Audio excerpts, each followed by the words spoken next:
সংসদ বলতে আমরা কি বুঝি?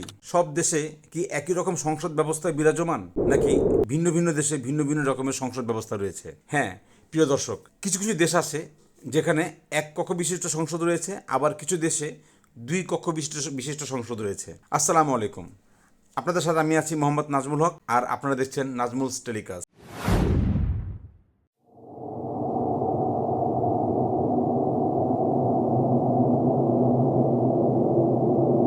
আমাদের আজকের আলোচনার বিষয় হচ্ছে উচ্চকক্ষ ও নিম্নকক্ষ বিশিষ্ট সংসদ ব্যবস্থা কি, কেন এবং কিভাবে। আজকের ভিডিওতে আমরা জানব উচ্চকক্ষ ও নিম্নকক্ষ কি, কেন থাকে আর কিভাবে কাজ করে। দ্বিকক্ষ বিশিষ্ট সংসদ মানে হচ্ছে এমন একটি সংসদ ব্যবস্থা যেখানে দুটি আলাদা কক্ষ থাকে।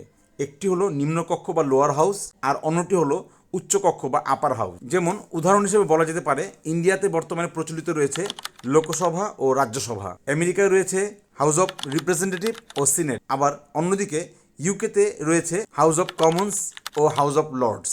এখন চলুন আমরা জানার চেষ্টা করি নিম্নকক্ষের সদস্য কারা। নিম্নকক্ষ সাধারণত সরাসরি জনগণের ভোটে নির্বাচিত প্রতিনিধিদের নিয়ে গঠিত হয়ে থাকে। এরাই মূলত জনগণের প্রতিনিধিত্ব করে এবং সরকার গঠন করে, পাশাপাশি বাজেট ও অর্থ বিল উত্থাপন করে থাকে। উদাহরণ হিসেবে বলা যায় ভারতের লোকসভা, আমেরিকার হাউস অফ রিপ্রেজেন্টেটিভস ও যুক্তরাজ্যের হাউস অফ কমন্স। উচ্চকক্ষ সাধারণত অভিজ্ঞ বিশেষজ্ঞ বা রাজ্যভিত্তিক প্রতিনিধিদের নিয়ে গঠিত হয়ে থাকে। এরা আইন পর্যালোচনা করে ও প্রয়োজনে সংশোধনী প্রস্তাব দিয়ে থাকে। হঠাৎ সিদ্ধান্তে ভারসাম্য আনে, যেমন ভারতের রাজ্যসভা, আমেরিকার সিনেট, যুক্তরাজ্যের হাউস অফ লর্ডস।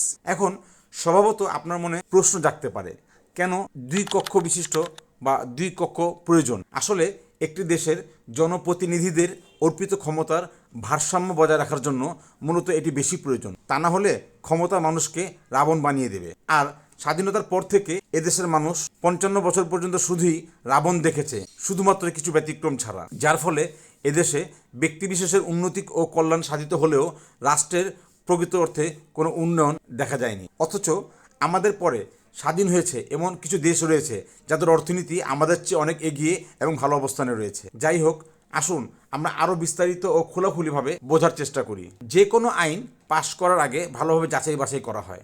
আবার তাড়াহুড়ো করে কোনো ভুল সিদ্ধান্ত যদি নিয়ে থাকে, সেটাকে থামানোর মাধ্যমেও বা রাজ্যের স্বার্থ রক্ষা করা হয়ে থাকে। এভাবে এক কক্ষ অন্য কক্ষকে নিয়ন্ত্রণ ও সহায়তা করে থাকে, যাকে ইংরেজিতে বলা হয় চেক অ্যান্ড ব্যালেন্স। ধরা যাক একটি নতুন আইন প্রস্তাব করা হলো। প্রথমে নিম্নকক্ষে বিলটি উত্থাপন করা হলো, আলোচনা ও ভোটের মাধ্যমে এটি পাশও করা হয়ে গেল। তারপর সেই বিলটিকে আবার পাঠিয়ে দেওয়া হলো উচ্চকক্ষের অনুমোদনের জন্য। এখন উচ্চকক্ষ এখানে সংশোধন করতে পারে, আবার এটা পুরোপুরি অনুমোদন দিয়ে দিতে পারে। মোদ্দা কথা হলো, দুই কক্ষ সম্মত হলেই একটি আইন পরিপূর্ণরূপে কার্যকর হয়। সব দেশেই যে দুই কক্ষ বিশিষ্ট সংসদ ব্যবস্থা আছে তেমনটা কিন্তু না। যেমন আমাদের দেশ, এই বাংলাদেশেই বর্তমানে প্রচলিত রয়েছে এক কক্ষ বিশিষ্ট সংসদ ব্যবস্থা বা জাতীয় সংসদ, যা আমরা নিয়মিত বাজেট অধিবেশনের সময় অন্তত দেখে থাকি। তবে ত্রয়োদশ জাতীয় সংসদ নির্বাচনে যে গণভোট হয়েছে, সেখানে হা ভোট জয়যুক্ত হয়েছে এবং গণভোটের প্রস্তাবনা অনুযায়ী আমরা আগামীতে দ্বিকক্ষ বিশিষ্ট সংসদ ব্যবস্থা দেখতে যাচ্ছি ইনশাআল্লাহ। দ্বিকক্ষ বিশিষ্ট সংসদ গণতন্ত্রে ভারসাম্য, গভীর আলোচনা ও শক্তিশালী আইন প্রণয়নের একটি গুরুত্বপূর্ণ কাঠামো।